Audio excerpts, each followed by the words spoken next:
Los Angeles যেন এক জীবন্ত দুঃস্বপ্নের শহর। চারপাশে শুধু আগুনের লেলিহান শিখা। দাবানল এমন ভয়াবহ আকার ধারণ করেছে যেন আগুন সাপের মতো কুণ্ডলি পাকিয়ে ঘুরে ঘুরে পড়ছে লস অ্যাঞ্জেলেস। দাবানল নিয়ন্ত্রণে আনতে অগ্নি নির্বাপন কর্মীরা জান বাজি রেখে লড়াই করছেন, কিন্তু পরিস্থিতি হাতের বাইরে চলে যাচ্ছে।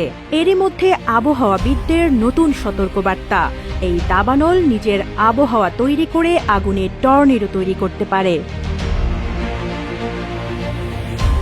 যুক্তরাষ্ট্রের জাতীয় আবহাওয়া দপ্তর সতর্ক করে বলেছে, দাবানল ছড়িয়ে পড়া এলাকায় বাতাসের তীব্রতা বেশি রয়েছে, পাশাপাশি পরিবেশ খুবই শুষ্ক। এই দুয়ে মিলে ২৪ থেকে ৭২ ঘন্টার মধ্যে পরিস্থিতির সর্বোচ্চ বিপজ্জনক পর্যায়ে পৌঁছানোর শঙ্কা করা হচ্ছে।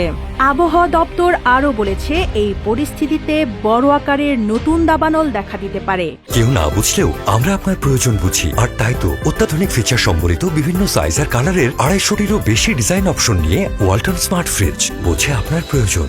আবহাওয়াবিদ টড হল সতর্ক করেছেন, বর্তমান চরম আবহাওয়ায় আগুনে টর্নেডো তৈরি হতে পারে। এটি বিরল হলেও অত্যন্ত বিপজ্জনক। দাবানল এখন এমন তীব্র হয়েছে যে এটি নিজের আবহাওয়া তৈরি করে চরম বিপর্যয় ডেকে আনতে পারে। শক্তিশালী দাবানলে ক্যালিফোর্নিয়াকে আমেরিকার মানচিত্রে আর দেখা যাবে কিনা সেটি নিয়েও দেখা দিয়েছে সংশয়। ক্যালিফোর্নিয়া অঙ্গরাজ্যের লস অ্যাঞ্জেলেসে দাবানলের কারণে ইতোমধ্যে লাখো মানুষ বাড়িঘর ছেড়ে নিরাপদ আশ্রয়ে সরে যেতে বাধ্য হয়েছেন। দাবানলে পুড়েছে বিস্তীর্ণ এলাকা। দাবানল ছড়িয়ে পড়ার পেছনে বড় কারণ সান্তা এনা নামে ঝোড়ো বাতাস।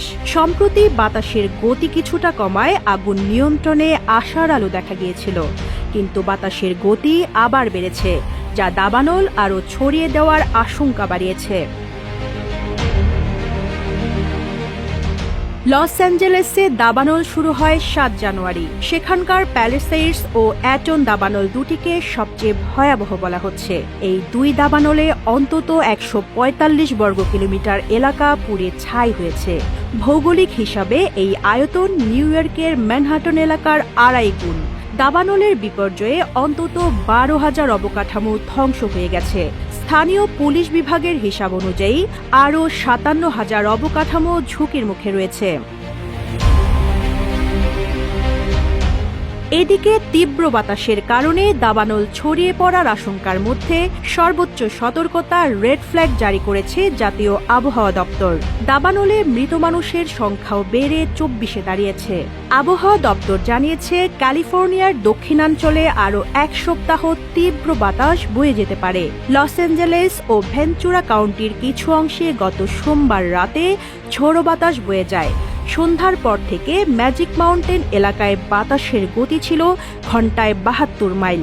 এছাড়া মিল ক্রিক, স্যান্ডস্টোন পিক, চিলাও ও পোলো সোলো এলাকায় বাতাসের গতি ছিল ঘন্টায় ৫৫ থেকে ৬২ mile.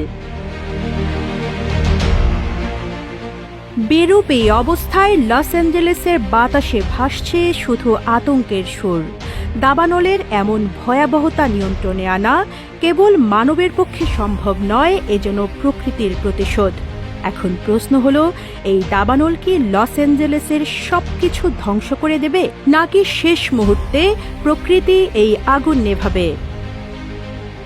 Rizwana Rinti, news desk, Ittefaq.